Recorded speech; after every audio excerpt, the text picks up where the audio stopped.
गांधी जी सोचा तारन कि हमनी के भारत देश में तो बड़ा कुश्ती होला, तनी चल के अंग्रेजी पहलवान के देखी कि कुश्ती कैसे सब लड़ेलन। आज ये बतिया सोच करके बाबू महात्मा गांधी जी जैसे कुश्ती के पंडाल में गईलन हा, जा करके देख रहे हैं कि दो अंग्रेजी पहलवान आपस में कुश्ती के लड़त हुए। जो उस कुश्ती को करा रहा था उसका नाम था बीबी थॉमस। वही बीबी थॉमस अंग्रेज अपने देख रेख में कुश्ती को करा रहा था। जब बीबी थॉमस को पता चला कि भारत से गांधी नाम का कोई व्यक्ति आया है, बुला करके सम्मान करके अपने बगल में चेयर यानी कुर्सी दे करके गांधी जी को बीबी थॉमस बैठा दिया। जब बैठौलन हा तब तक देखे गांधी जी दोनों पहलवानों के कुश्ती के देखत हुए कि अंग्रेजी पहलवान कैसे लड़ेलन। दोनों पहलवान के देखत हुए बाबू। तब तक गांधी जी का नजरिया जमीनिया पर गई है, पर कुश्तियां होत रहल। जब देखलन तो गांधी जी देख करके बड़ा चौंक गईलन। काहे से कि हमारे हिंदुस्तानी पहलवान, हमारा हिंदुस्तानी पहलवान कंकड़ और पत्थर मिट्टी पर कुश्ती घोड़ा करते हैं, और ये अंग्रेजिया पहलवान तो रुई के गद्दा पर लड़त हुए। वो मोटका गद्दा लगल बा एकदम स्पंज वाला। वैसे तो गद्दार हो सरा कि कई बार पटकबा तब वो चोट लगबे ना करी। बार गांधी जी जब वही नजरिया पड़ल कि अंग्रेजी पहलवानमा को रुई के गद्दा पर लड़त हुए, देख करके गांधी जी मन ही मन मुस्कुराए लगा कि वाह हमारे भारत देश के लोग, हम उस देश के वासी हैं जिस देश में गंगा बहती है। अंग्रेजिया पहलवानमा को रुई के गद्दा पर लड़त हुए। ये कैसा पहलवान? डब्बा का दूध पिए वाला। ये बतिया के बाबू सोच करके महात्मा गांधी जी के अब रहना जात बा। महात्मा गांधी जी हंस देहलन। जब मुस्कुरा देहलन, हम बगल में बैठा है बीबी थॉमस की नजर पड़ी है। कहता है कि हमारे कुश्ती को देख करके क्यों हंस रहे हो, हमारे पहलवानों को देख करके क्यों हंस रहे हो, कोई बात है क्या? ये बतिया के सुन करके बाबू गांधी जी कहलन कि हमारे भारत के पहलवान कंकड़ पत्थर मिट्टी पर कुश्ती को लड़ते हैं, और आपके अंग्रेजी पहलवान तो रुई के गद्दों पर कुश्ती को लड़ रहे हैं। कितना अंतर बा हमने के पहलवानों से। यह बतिया बाबू देखा आप बीबी थॉमस के रहना गई। बीबी थॉमस के कलेजा में बतिया साले लागल, और बीबी थॉमस महात्मा गांधी से बड़ा रौब में हो करके, बड़ा घमंड में हो करके बीबी थॉमस कहलन, आए गांधी, एक दिन तुम्हारे भारत देश में मैं जरूर आऊंगा, और अपने साथ में पहलवान को लेकर के आऊंगा, और देखूंगा कि तुम्हारे भारतीय पहलवान में कितनी बड़ी ताकत है। गांधी जी चैलेंज के स्वीकार कैलन है, अपने भारत देश वापस आ गईलन। ढेर दिन ना गए, मात्र 10 दिन बीतल रहल। 10 दिन के बाद वही बीबी थॉमस बाबू दिल्ली में गवर्नर बन करके आता है।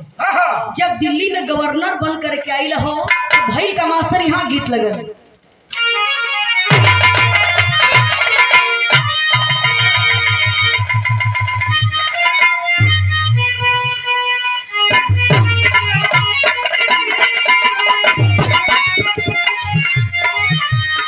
ये गीत लगाई रहो, दोनों दुल्हन अपने परदेसी सैया से कहले रहो का हमर के चढ़े ऊपर आना कहां पैसा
बाद आप लोगों के हे बाबू बीबी थॉमस गवर्नर बन करके दिल्ली में आ गई और अपने साथ में वो अंग्रेजी पहलवान के भी लेके आई बा तब भइल हका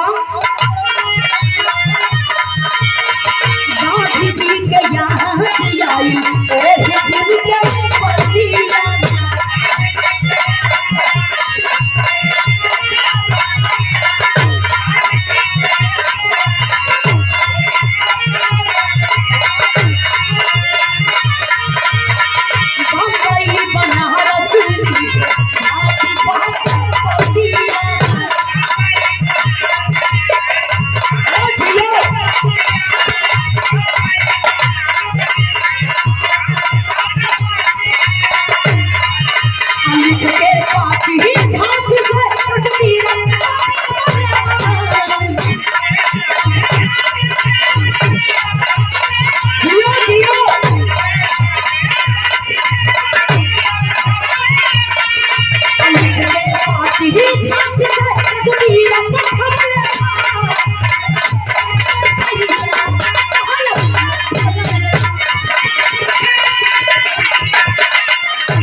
गौर करेंगे दिल्ली में आ करके गवर्नर बन करके बीबी थॉमस ऐलान करवा दिया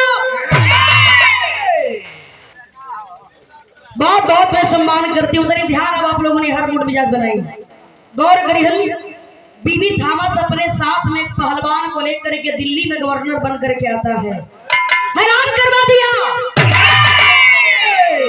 कि हमारे पहलवान से कोई भी अंग्रेजी पहलवान कुश्ती को लड़ सकता है कुश्ती को लड़ सकता है यदि कुश्ती को जीत जाएगा मैं भारत देश छोड़ करके चला जाऊंगा ये बतिया जब गांधी जी के सुनत रहन के ओ हो कि वो गोरखा हो जौने के हम बाण मरले रहन कि हमार भारत के पहलवान बड़ा नामी पहलवान हुआ आई गद्दा को लड़ावो आई अंग्रेजी पहलवान के लेके भारत में आ गई लगो बारे गांधी जी सारे पहलवानों के पास लेटर लिखना चालू करते हैं ये बिरहा में आप लोगों ने एगो ऐसा बात बताई कि हमरे भारत देश का गरिमा काहे बनल है बाबू हमरे भारत देश का तुलना कोनो दुनिया में देश कहिए ना सकेला तनी आप लोग गौर से 20-15 मिनट आप लोग ध्यान से बिरहा के सुनिहन महात्मा गांधी जी सारे पहलवानों के पास लेटर लिखना चालू करते हैं चिट्ठी लिखना चालू कर दिए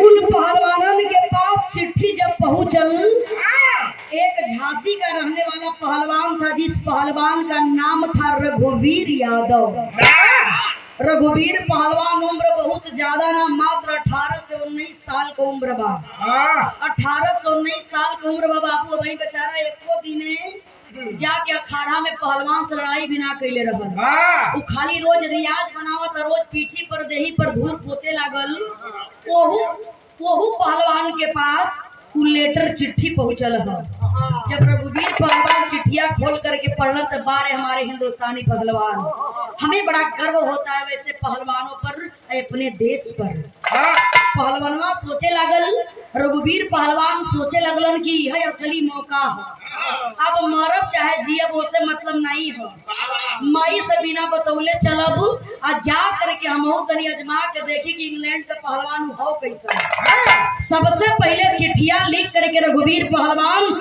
महात्मा गांधी जी को भेजता है और करता है कि मास्टर यहाँ गीत लगल है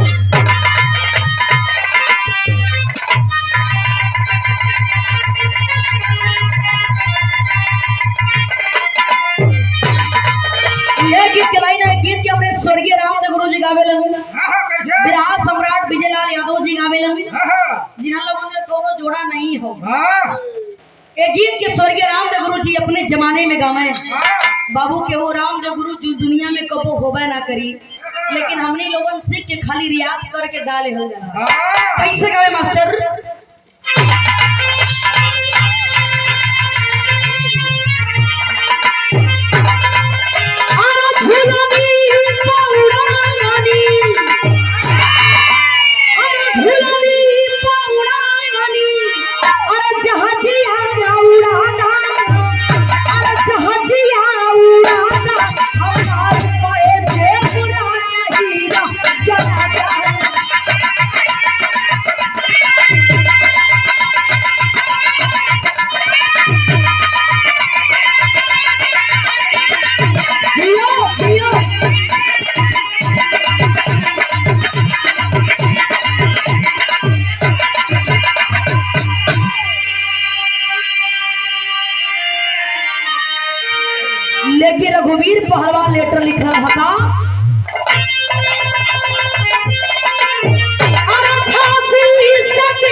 कैलन ह त भइल ह का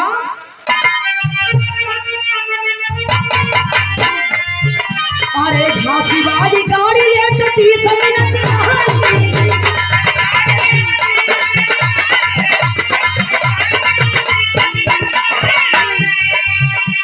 आया या ना बहादुर गांधी जी के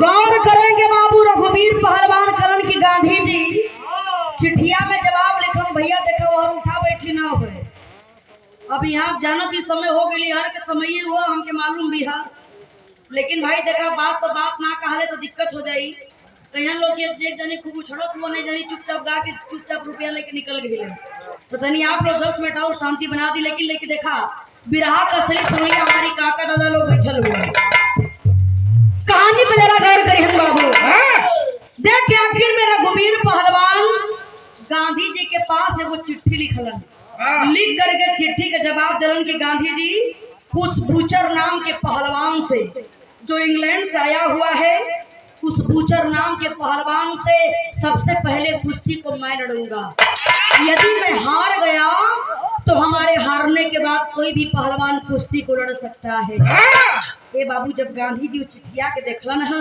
देखे कलन की लड़का तो बड़ा कम उम्र का लगत बा उम्र एकर मात्र 18-19 साल के बा लेकिन एकर जज्बा बड़ा बहादुरी का बा देखे बाबूजी कुश्ती के पंडाल सज गई आज जब कुश्ती के पंडाल सजल बा कुश्ती लड़ने के लिए रघुवीर पहलवान झांसी एक्सप्रेस को पकड़ करके चला है जब झांसी एक्सप्रेस के पकड़ के चलन दिल्ली में कुश्ती के पंडाल सजल बा और उसी पंडाल में बैठ करके महात्मा गांधी जी बूचर नाम का पहलवान भी बैठा हुआ है और रघुवीर पहलवान के इंतजार करते हुए कैसे कि गाड़ी ट्रेन तनी कुछ लेट रहल आधी घंटा जैसे बीतल बा बाबू बारे रघुवीर पहलवान बारे जज्बा देखें घर ही से लंगोटा जंगिया पूरा कस के गई रहलन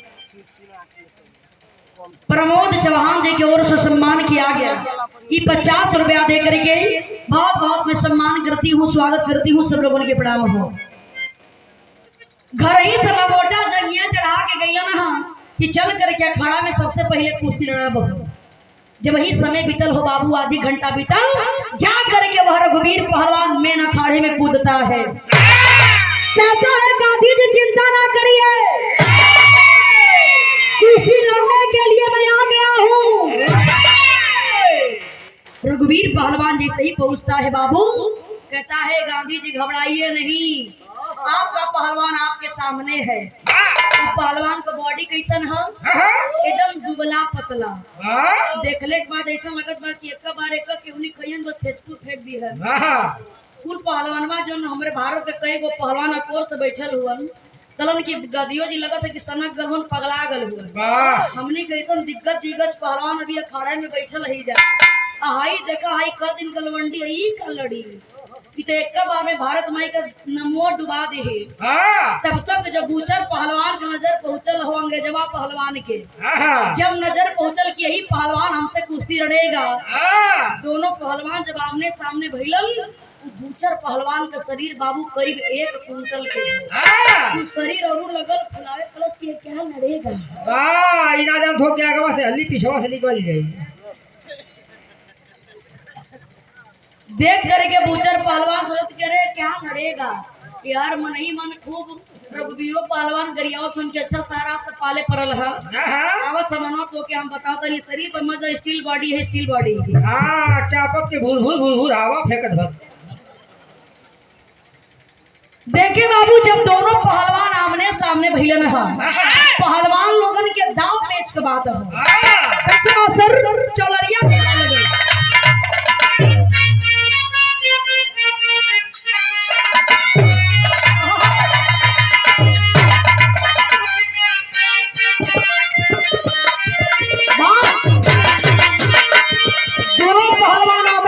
भैया साहब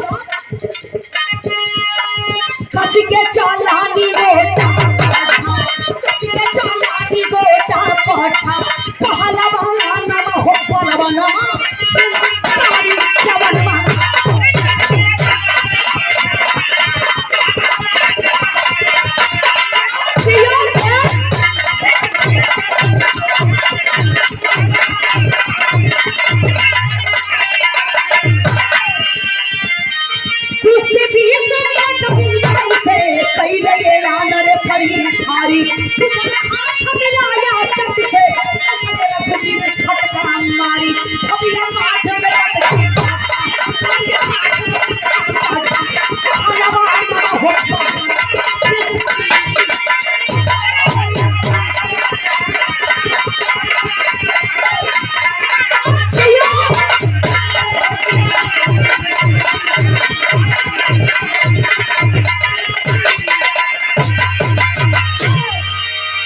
दोनों पहलवान आमने सामने भैया रहा नजर से नजर मिला दाहिने हाथ से सैल्यूट करता है हमारा भारतीय पहलवान रघुवीर यादव। जब वही कुश्ती के जंग छिड़ल माए बाबू जब कुश्ती का जंग छिड़ल जा करके ऑटोमेटिक दाहिने हाथ से सलामी ठोक करके और जा करके बूचर नाम के पहलवान को बाएं हाथ को पकड़ लिया और चरखी दाव लगा करके धोबिया पाट में ले जाके पकड़ ले।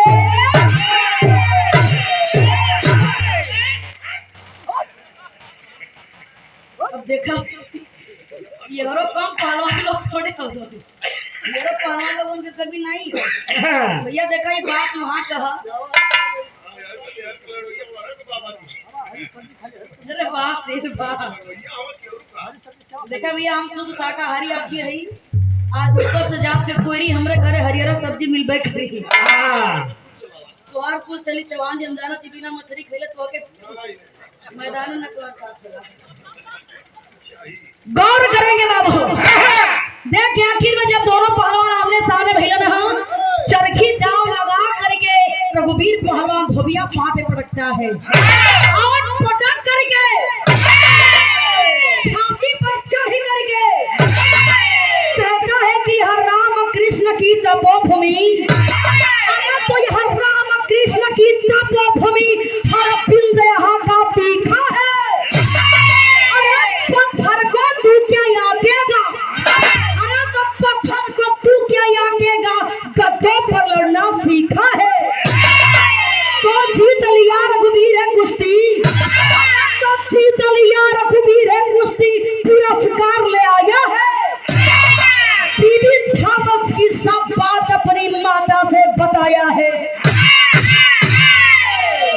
वाह बारे हमारे देश का पहलवान रघुवीर पहलवान ने कही झटके में 2 मिनट पटके में ना लगल और जब पटक के करेजा पर चढ़ना तो दांत छियार करके लड़की अंदर उधर की बहरे लगलन दांत चढ़े के लगता है तो मारा डालेगा। देखे बाबू रघुवीर पहलवान कलन की सुनो कौन चुनाव लड़े आवत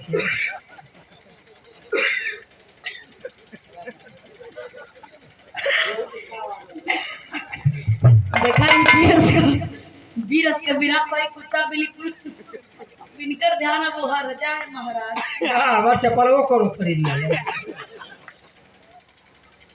भैया जब से इनका चप्पल चोरी भइल हो दिमाग है होगा एक कुत्ता बिल्ली के बिना छोड़ गया।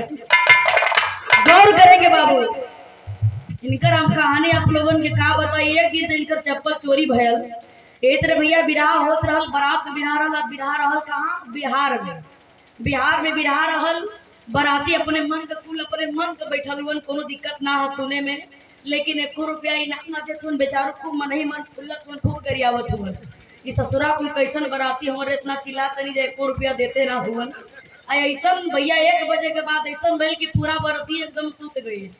जब पूरा बरती सूत गई बेचारो निकलन की तरी चली हर क्रियाक्रम करे खातिर इनकर चप्पल बेचारू का गायब हो गल और जब चप्पल इनकर गायब हो गल तो का किलन की जितना बरतिया सुतल हुन कुलैन का बढ़िया जूता और कुलैन का बढ़िया चप्पल हमान के पता ना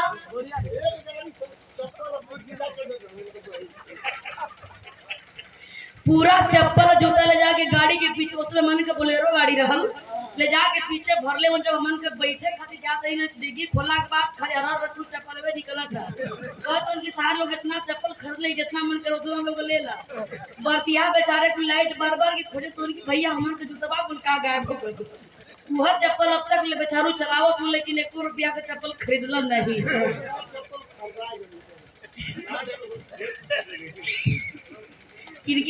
इनके 6-7 नंबर के चप्पल, लेकिन 9 नंबर कहीं तब सधा दी है। लेकिन कहानी पे जरा गौर करेंगे, सुधर जाए यादव जी, वहाँ बड़ा कुल हिसाब होला। तो हिसाब तो कही देला। अब ध्यान आप लोगों के हर रहे बाबूजी। देख आखिर में रघुवीर पहलवान जैसे ही बूचर नाम के पहलवान को पटकता है, कहता है कि राम कृष्ण की तपोभूमि है, हमें हल्के में मत लो। मैं उस देश का वासी हूँ जिस देश में गंगा बहती है। भारत माता का झंडा लहरने लगा बाबू। गांधी जी बड़े गर्व के साथ खड़े होते हैं, देश के तिरंगे को लहराने लगे। कहते हैं वाह बेटा वाह, पहली बार अखाड़ा में कुश्ती लड़े खाती रहीला और अपने भारत माई के सम्मान के बचा लेना। मैं सैल्यूट करता हूँ तुझे, तू देश के काबिल नहीं पूजनीय हो गया।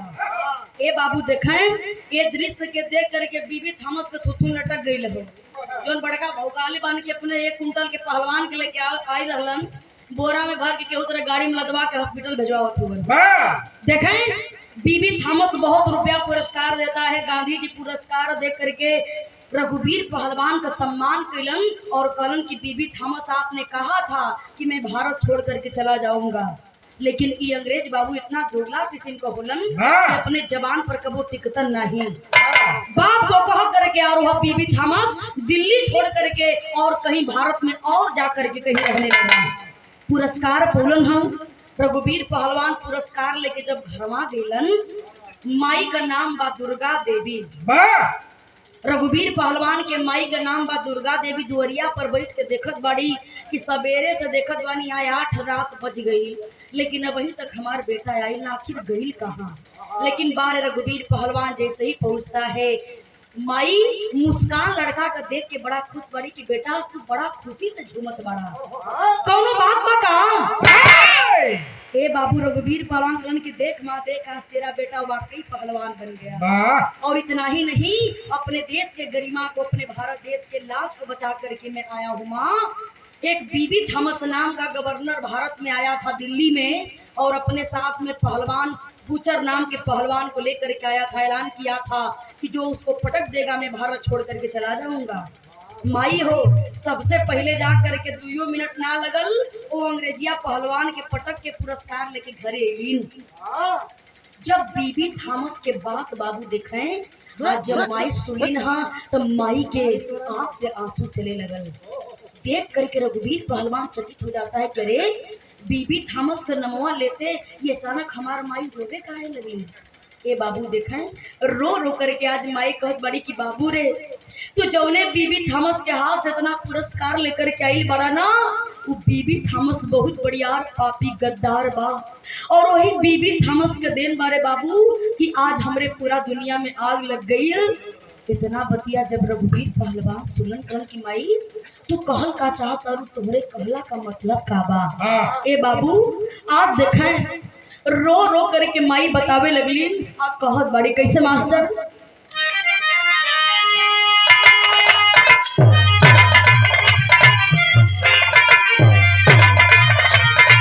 अरे दागी नहीं हिंदुस्तानी में लगी, अरे दागी नहीं हिंदुस्तानी में लगी, तो भूचर पस्त हुआ पानी पानी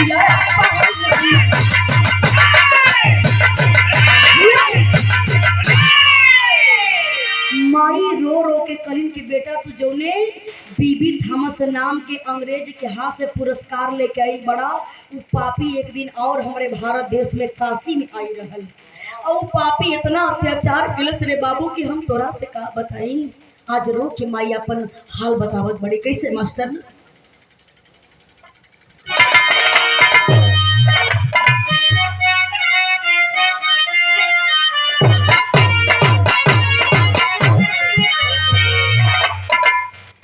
करी हन बाबू, आज माई रोवो तारी।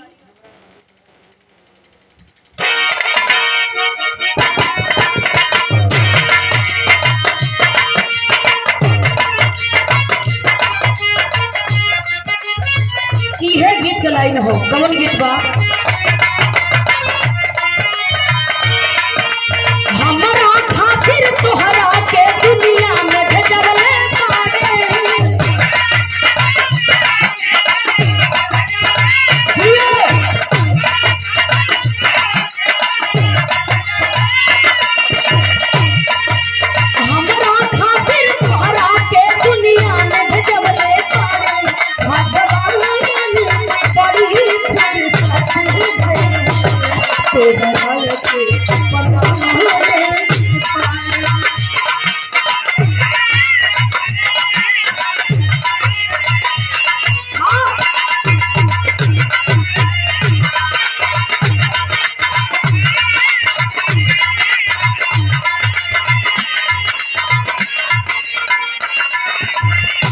लेकिन माई दुर्गा माई अपना बेटा रघुवीर पहलवान से रो के अपन हाल बताओ बड़ी बाबू। 5 मिनट ध्यान है रहे रो के बहुत बड़ी बाबू एक बात ध्यान से सुना।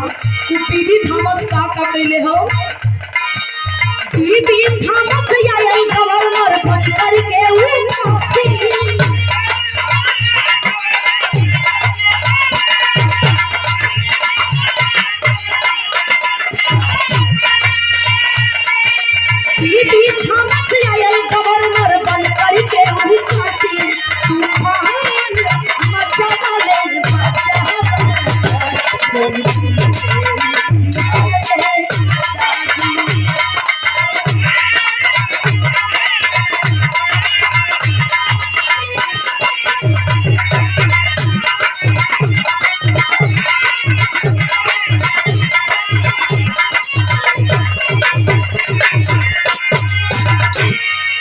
गौर करेंगे बाबू। माई रो के बहुत बड़ी है बाबू। उहे बीबी थॉमस आज से ठीक 15 साल पहले वही काशी के नगरी में हमारा और तुम्हार बाबूजी, हम और तुम्हार बाबूजी दोनों लोग मिल करके बड़ा खुशी से बनारस के धरती पर अपने जीवन के बितावत रह ली जा। और तुम्हार उम्र ढेर ना बाबू, 3-4 साल के रह तो अपने मामा के घरे गई रहा। उहे पापी गद्दार अंग्रेज बीबी थॉमस गवर्नर बन करके आई रहल। इतना अत्याचार किलस बाबू, इतना अत्याचार किलस ना कि भाला के नोक पर छोट बचवन के जान से मारे का काम करे, बहन बिटिया के आबरू के खुलेआम लूटे का काम करे। जब तोहार बाबूजी उतना खिलाफ आवाज उठौलन ना तो हमरे आँखी के सामने रे बाबू, हमरे आँखी के सामने ही काशी के नगरी में वो पापी बीबी थॉमस फांसी के फंदा पर लटकवा देलस। तोहार बाबूजी तड़पड़ा करके अपने दम के तोड़ देलन रे बाबू। ए बाबू देखें आज इतना बतिया के जो वही रघुवीर पहलवान सुनता है। ए बाबू सुनने के बाद कलेजा कांप गया। कि माई तोरा दूध के गिरिया, जब तक हम अपने बाप के बदला की चुकाई नहीं तब तक मन के वो फलटी हमरे मुंह के अंदर ना जाई। अपने माँ के साथ कहता है माँ चलो चल करके जब तक बीबी थॉमस के सर को काट करके तेरे चरणों में ला करके नहीं डाल देता हूँ तब तक हमें चैन नहीं है, अन्न और पानी सब त्याग दूंगा। माई घर के अंदर गईलीन, पिस्टल और भुजाली लेके कलिन की बाबू ए बेटा इहे तोहरे बाबूजी का निशानी पिस्टल और भुजाली बा, इहे दोनों ले ला और अपने बाबूजी के बदला के चुका ले लाल। समझ जाए कि हमरे दूध का बदला तो चुका दे। तब भाई का मास्टर पापड़ के लाइन से कहना है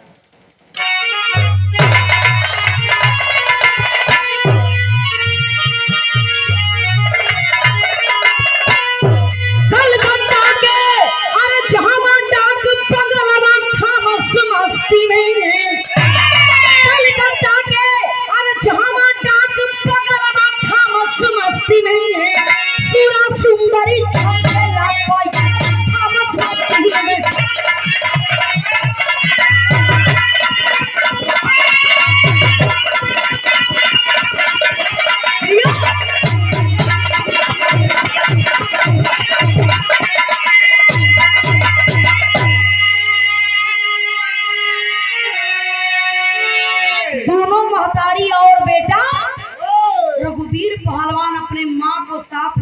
के निकल गया अपने बाप के बदले को चुकाने के लिए। बेटा हो तो बाबू ऐसा निकल गया, पता लगाने लगा कि बीबी थॉमस देशवा छोड़ के गई है कि देशवे में बा। पता लगल कि बीबी थॉमस अभी भारत छोड़ करके गया नहीं है। पता लगाते लगाते लगाते लगाते बाबू कलकत्ता शहर में अपनी माँ को लेकर के डाक बंगले के पास पहुंचा। जा करके वहीं पर पता लगा कि बीबी थॉमस कलकत्ता में डाक बंगले के अंदर रहता है। सोच गई कि अब ऐसे बढ़िया मौका ना मिली, जान जाई चाहे रही, लेकिन बाप के बदला के जरूर चुकाई। माँ से कहता है, माँ आप यहीं पर बैठ करके आराम करिए, मैं डाक बंगले के अंदर जाता हूँ और देखता हूँ तो हमारा दुश्मन क्या कर रहा है। जैसे ही बाबू रघुवीर पहलवान डाक बंगला के पास गईलन तो मेन गेट पर वही बूचर नाम का पहलवान पहरा दे रहा था, जिसे रघुवीर पहलवान ने पराजित किया था, पटक दिया था। जा करके हमारा जवान कहता है कि हट जाओ हमारे सामने से, हट जाओ हमारे सामने से, हमें अंदर जाना है। रघुवीर पहलवान के बात को सुन करके बीबी थॉमस कहता है, मैं नहीं हटूंगा, मेरी ड्यूटी है। बुचर नाम का पहलवान कहा, रघुवीर पहलवान ध्यान से सुनो, मैं सामने से नहीं हटूंगा, ये मेरी ड्यूटी है। जब बुचर पहलवान हटे खातिर तैयार ना भइल, गुस्से से आंखें लाल है बाबू और गुस्से से निकालता है भुजाली। निकाल लिया भुजाली और निकाल करके भुजाली रघुवीर पहलवान बूचर पहलवान के पेट में जा करके भोंक देता है। जैसे ही भोंकता, एक बार ना कई राउंड भोंकले बा और बूचर नाम का पहलवान धरती पर गिर करके छटपटा करके दम तोड़ दिया। यहाँ आग का बदला का आग चल रहा बा। जैसे ही डाक बंगले के अंदर एंट्री करता है रघुवीर पहलवान तो जा करके देख रहा है कि उस दिन बीबी थॉमस अपने जन्मदिन को मना रहा था, अपने बर्थडे को मना रहा था। खूब दारू शराब पी करके सभी लोग नशे में चूर हैं।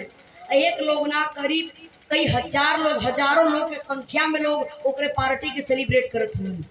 जा करके लोग जन्मदिन मना रहा है।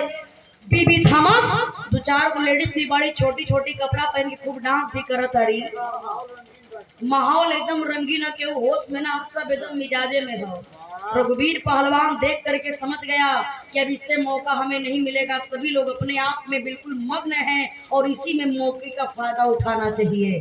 निकाल लिया है पिस्टल और जैसे ही निकालता है पिस्टल बाबू, उसी भीड़ के अंदर 6 सिपाहियों को गोली मारता है। निकाल लिया पिस्टल और उठाए ठाए ठाए ठाए ठाए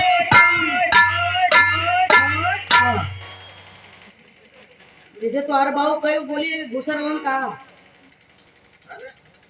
अरे भैया पिस्टल लो, पिस्टल में मात्र 6 गोली रहबे गई। तो हम वैसा चलाओ जैसी लगत है कि सीधा सलाह लेके पहुंच गई रहल का। ये अंदाजा पर बताओ तो।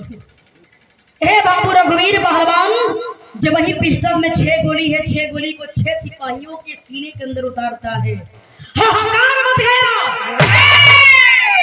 भगदड़ मच जाता है बाबू और मौके का फायदा उठा करके भुजाली को निकाल करके उसी भीड़ के अंदर जा करके बीबी थॉमस के सर को रघुवीर पहलवान काट लिया।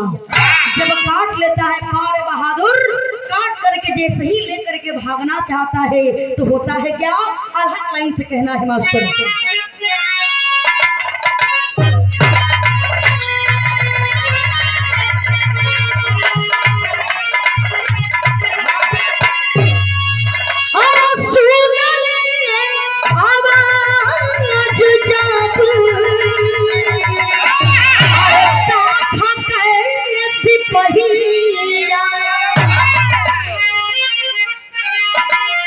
चारों ओर गोलियां से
कहता है देख माँ देख, देख माँ देख, आज तेरा बेटा अपने बाप के बदले को चुका लिया, आज हमारा बदला पूरा हुआ। अंग्रेजी पहलवान बाबू हाथ में राइफल लेकर के दौड़ा रहे हैं। माई के नजरिया पड़ल बा अपना बबुआ के सामने, देखत बाड़े के पीछे से अंग्रेजी पुलिस आ रहल बा, गोली फायर करते आ रहे हैं बाबू। माई अपना बेटा के सामने जा करके खड़ी हो गई। माई अपना बेटा रघुवीर पहलवान के सामने जाके खड़ी हो गई। वह पापी गद्दार अंग्रेजी पहलवान इतनी गोली चलाते हैं, इतनी गोली चलाते हैं कि बुढ़िया मतारी के पूरा शरीर गोली से छलनी छलनी हो गई। ओ माई का शरीर छलनी छलनी हो गई लो बाबू। माई धरती पर गिर गिर कलिन की बेटा ए लाल, भगवान केहू के बेटा दे तो तोहरे जैसन, केहू के भगवान बेटा दे तो तोहरे जैसन लाल, लेकिन ए बेटा हमारे एगो मरते दम से एगो और इच्छा बा।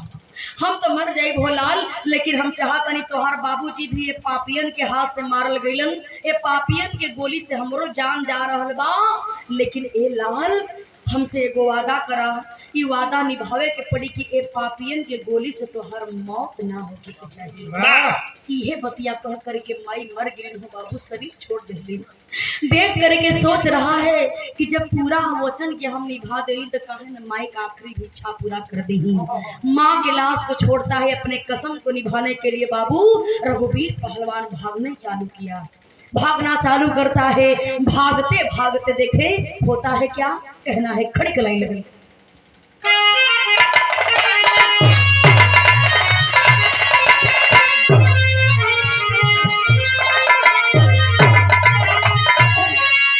वहां पे अपने बदला चुका लाई गई, भगत भगत हुगली पुलवा पे आई गई।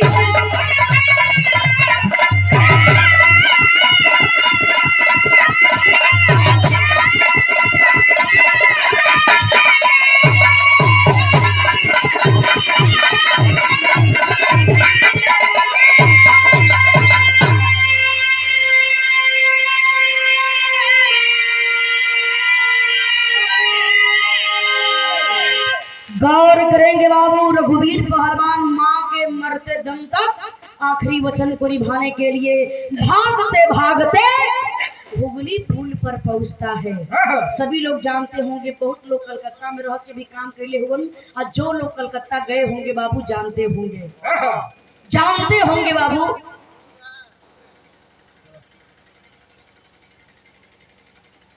गौर करिए, भागते भागते हुगली पुल पर जैसे ही पहुंचता है और जा करके चारों तरफ से देखा, जो लोग कलकत्ता में गए होंगे देखे होंगे कि हुगली पुल आज भी स्थित है। उसी हुगली पुल पर जा करके बाबू रघुवीर पहलवान रुका और चारों तरफ देखना चालू करता है। तो चारों तरफ से अंग्रेजी पुलिस घेर चुकी थी।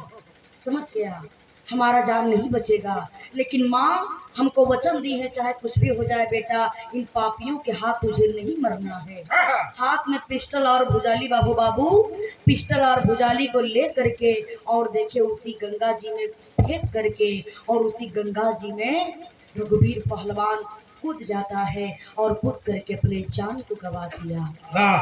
माँ के वचन को निभा दिया। ये बतिया के पता जब महात्मा गांधी जी के चलो सुन करके चौंक जाते हैं, अरे बाप रे बाप, रघुवीर पहलवान के साथ इतनी बड़ी घटना हो गई। बारे महात्मा गांधी जी फौरन आते हैं, गोताखोर को बुलवाते हैं और गंगा जी में से देखें रघुवीर पहलवान के लाश को छनवा करके बाहर निकलवाते हैं। और बाहर निकलने के बाद कहते हैं कि यह जवान, यह पहलवान केवल अपने माँ बाप के वचन को पूरा नहीं किया है, बल्कि देश के स्वाभिमान और भारत माता के लाज को बचाने का काम किया है। और इस पहलवान का नाम इतिहास के पन्ने में होना चाहिए। बारे देखें महात्मा गांधी जी उसी झांसी चौक के पास आज भी आप लोग जाएंगे तो रघुवीर पहलवान की समाधि आज भी स्थित है। उसी झांसी चौक के पास रघुवीर यादव पहलवान की समाधि बनाई गई और बड़े अक्षरों में उस पहलवान का नाम भी लिखा गया कि देश का स्वाभिमान और सम्मान को बचाने वाला रघुवीर यादव पहलवान। आज भी आप लोग जाएंगे झांसी चौक के पास, उस पहलवान की समाधि दी गई है। यही से बाबू काम कुछ ऐसा करे कि खाली दुनिया में हर काम करे खातिर 100 साल जियल कोनो जरूरी नहीं हो कि हम 100 साल जियल तो हमार नाम हुई ना। 2 दिन में कुछ आप लोग ऐसा काम कर जाई कि जिंदगी में जब तक दुनिया रहे, जब तक सूरज चांद रहे, तब तक आप लोगों का नाम रहे। और आज भी झांसी चौक के पास उस जवान की समाधि है और लोग जाते हैं, फूल चढ़ाते हैं और उसके बहादुरी को देख करके उसे पहलवान को लोग सैल्यूट करते हैं। तो ऐसे हमारे हिंदुस्तानी जवान, ऐसे हिंदुस्तानी पहलवान होते हैं जो देश के लिए जीते हैं और देश के लिए मरते हैं। सलाम करते हैं वैसे पहलवान को बाबू। तो कहानी हमारा खत्म भइल हो, आखिरी लाइन में कहना बाबा, गुरहारी गुरु रमन श्यामा भय स्वर्ग के वास,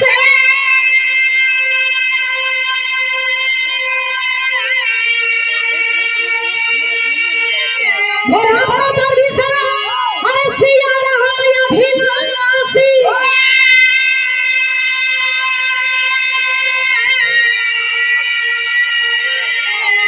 बागीना हिंदुस्तानी में लगी और सितारा के अंदर बागीना हिंदुस्तानी में लगी।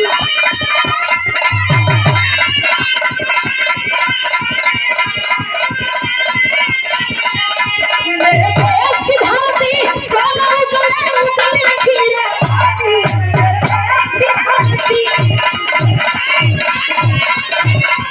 उजले खीरे मेरे